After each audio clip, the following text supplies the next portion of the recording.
नमस्कार दोस्तों, स्वागत है आप सभी का R B study for civil services पर। मैं अलका पांडे। तो हम लोग दोस्तों देख रहे थे पर्यावरण एवं पारिस्थितिकी, जिसमें हमने राष्ट्रीय उद्यान, आपका वाइल्ड लाइफ सेंचुरी वगैरह, बाघ अभ्यारण्य, ये सारी चीज़ें कवर की। तो आज चलिए आज देखना है हमें पक्षी अभ्यारण्य के बारे में। तो इसमें बस आपको कुछ इम्पोर्टेंट पक्षी अभ्यारण्य के बारे में मैं बताऊँगी और किस राज्य में स्थित है, बस इतना ही आपके एग्जाम में पूछा जाता है इससे। तो देखिए, सबसे पहले है कदलुंडी पक्षी अभ्यारण्य, जो कि केरल में है।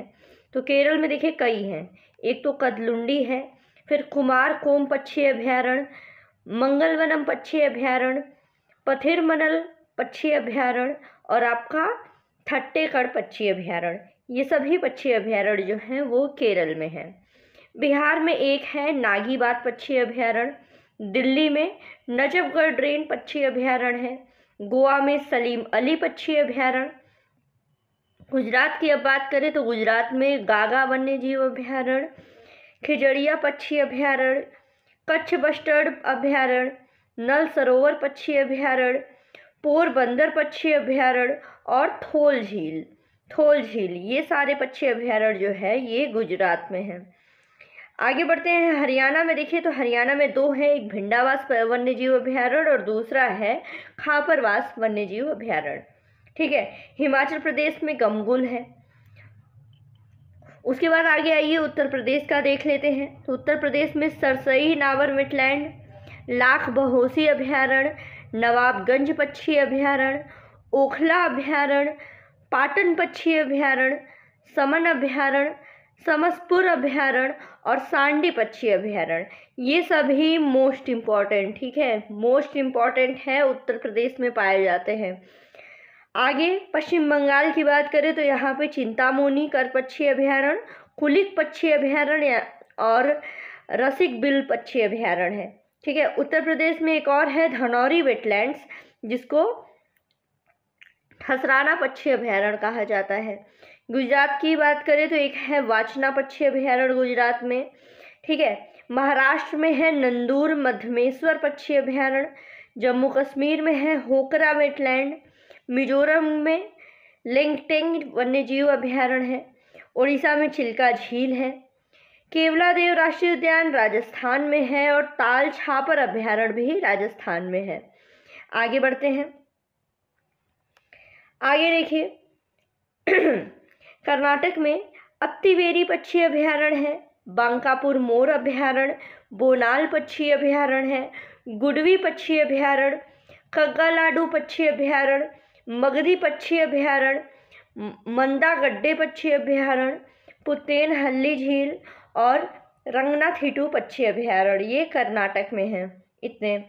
और अब आगे देख लीजिए तमिलनाडु की बात करें तो ये तमिलनाडु में है चित्रांगुडी पक्षी अभ्यारण्य, कांजीरन कुलम पक्षी अभ्यारण्य, कूथनकुलम पक्षी अभ्यारण्य, सुचिंद्रम थेरूर पक्षी अभ्यारण्य, उदया मार्तंडपुरम पक्षी अभ्यारण्य, वेदांगथल पक्षी अभ्यारण्य भी तमिलनाडु में है, वेल्लोड पक्षी अभ्यारण्य भी तमिलनाडु में है और विट्टांगुडी पक्षी अभ्यारण्य भी तमिलनाडु में।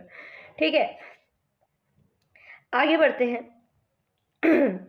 आगे देखिए, आगे आपका है अटापाका पक्षी अभ्यारण्य, जो कि आंध्र प्रदेश में है, नेलापट्टू पक्षी अभ्यारण्य भी आंध्र प्रदेश में है, पुलकट झील पक्षी अभ्यारण्य भी, श्री पेनुशिला नरसिम्हा वन्यजीव अभ्यारण्य भी और उप्पलपाडू पक्षी अभ्यारण्य, ये सभी आंध्र प्रदेश में हो गए।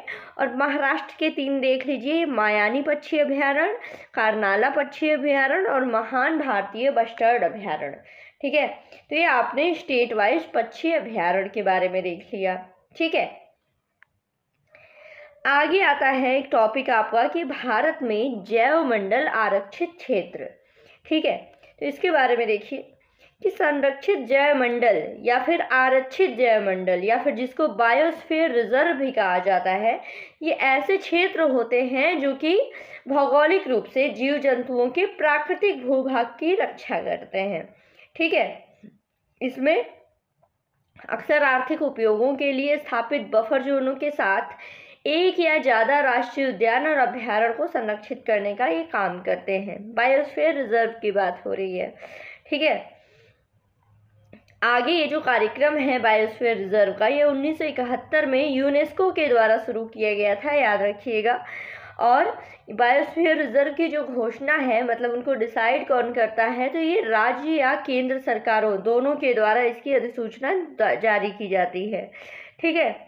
और बाद में बायोस्फीयर के रूप में स्थापित होने के बाद सरकारें इन्हें यूनेस्को के मैन एंड बायोस्फीयर यानी MAB कार्यक्रम के तहत नामांकित कर सकती हैं, ठीक है। अब विश्व के पहले बायोस्फीयर की बात की जाए तो इसको 1979 में स्थापित किया गया था।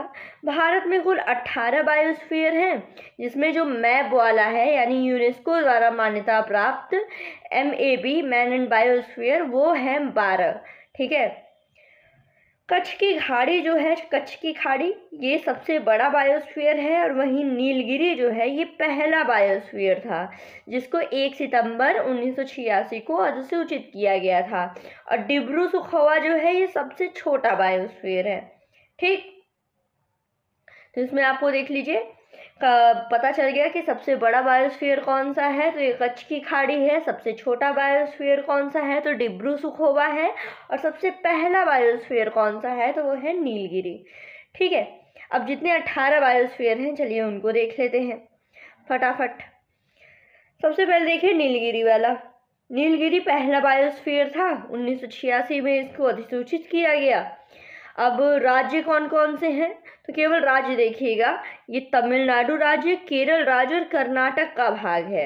यहाँ पे नीलगिरी तहर, शेर, पूंछ वाला मकॉक, ये सारे जीव जंतु पाए जाते हैं। दूसरा देखते हैं तो नंदा देवी है, जो कि उत्तराखंड का भाग है। यहाँ पर हिम तेंदुआ, काला भालू, भूरा भालू, कस्तूरी मृग, हिम मुर्गा, सुनहरा बाज और काला बाज पाया जाता है। नोकरेक की बात करें तो ये मेघालय का हिस्सा है, गारो पहाड़ियों का, ठीक है। यहाँ पे लाल पांडा पाया जाता है। ग्रेट निकोबार अंडमान निकोबार के सबसे दक्षिणी द्वीप में स्थित है, जहाँ पे सॉल्ट वाटर क्रोकोडाइल पाए जाते हैं। मन्नार की खाड़ी ये तमिलनाडु में है, यहाँ पे डुगोंग या समुद्री गाय पाई जाती हैं। मानस जो है ये असम का भाग है, यहाँ पर भी लाल पांडा और सुनहरा लंगूर पाया जाता है। सुंदरबन जो है ये पश्चिम बंगाल, यहाँ पे रॉयल बंगाल टाइगर पाए जाते हैं। आगे बढ़ते हैं सिमलीपाल।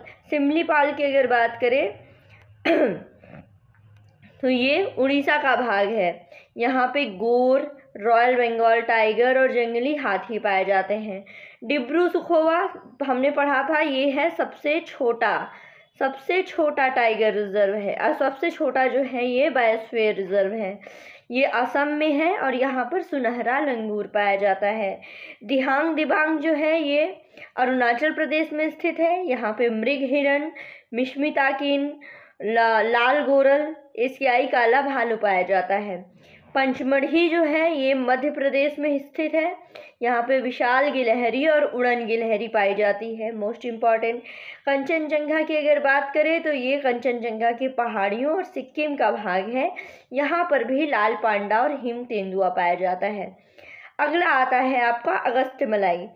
अगस्त्यमलाई की अगर बात की जाए तो ये केरल में, ठीक है, केरल में ये पाया जाता है। यहाँ पे नीलगिरी तहर और हाथी पाए जाते हैं। अचानकमार अमरकंटक जो है ये मध्य प्रदेश में है, ठीक है। और छत्तीसगढ़ राज्य का कुछ बिलासपुर वाले जिले वाला भाग जो है ये कवर करता है, बेसिकली आपका मध्य प्रदेश और छत्तीसगढ़ में। यहाँ पे काले हिरन पाए जाते हैं, चिंकारा, भेड़िया और विशाल गिलहरी पाई जाती है। कच्छ की बात करें तो गुजरात में यहाँ पे भारतीय जंगली गधा पाया जाता है। कोल्ड डिजर्ट जो है ये हिमाचल प्रदेश में, यहाँ पर हिम तेंदुआ पाए जाते हैं। शेषाचलम पहाड़ियाँ ये आंध्र प्रदेश में है, ठीक है, और जहाँ पर स्लेंडर लोरिस और पेंगोलियन जो कि गंभीर रूप से लुप्तप्राय प्रजातियाँ हैं ये पाई जाती हैं। और आखिरी है पन्ना, जो कि मध्य प्रदेश में स्थित है। यहाँ पर चीता, चीतल, चिंकारा, सांभर और स्लॉथ रीछ पाई जाती है, ठीक है। तो ये तो हमने पूरा कर लिया बायोस्फीयर रिजर्व के बारे में। तो अभी मैंने आपको बताया था कि इस 18 बायोस्फीयर रिजर्व में से 12 जो है यूनेस्को के मैप कार्यक्रम में हैं, ठीक है। तो देख लेते हैं वो कौन कौन से हैं, नाम बस देख लीजिएगा। ये यूनेस्को विश्व नेटवर्क पर मान्यता प्राप्त भारत के जैव मंडल आरक्षित क्षेत्र, जिसमें नीलगिरी आपने देखा था केरल, कर्नाटक, तमिलनाडु में, मंदार की खाड़ी तमिलनाडु, सुंदरवन पश्चिम बंगाल, नंदा देवी उत्तराखंड, नोकरेक मेघालय, पंचमढ़ी मध्य प्रदेश, सिमलीपाल उड़ीसा, अचानकमार अमरकंटक मध्य प्रदेश छत्तीसगढ़, ग्रेट निकोबार अंडमान निकोबार में अगस्त्यमलाई तमिलनाडु में, कंचनजंगा सिक्किम और पन्ना जो है मध्य प्रदेश। ये वो 12 वो जैवमंडल आरक्षित क्षेत्र हैं जो कि यूनेस्को विश्व नेटवर्क पर इनको मान्यता दी गई है। ठीक है, आपको देखना है लेटेस्ट कौन सा है, तो इसमें से लेटेस्ट है 2020 में पन्ना जो कि मध्य प्रदेश में है। ये लेटेस्ट है जो कि इस नेटवर्क सूची में शामिल हुआ था। ठीक है दोस्तों, तो ये हो गया कंप्लीट आपका बायोस्फीयर रिजर्व। तो नेक्स्ट वीडियो में मिलेंगे फिर अगले इंपॉर्टेंट टॉपिक के साथ। तो बस पढ़ते रहिए। God bless you all.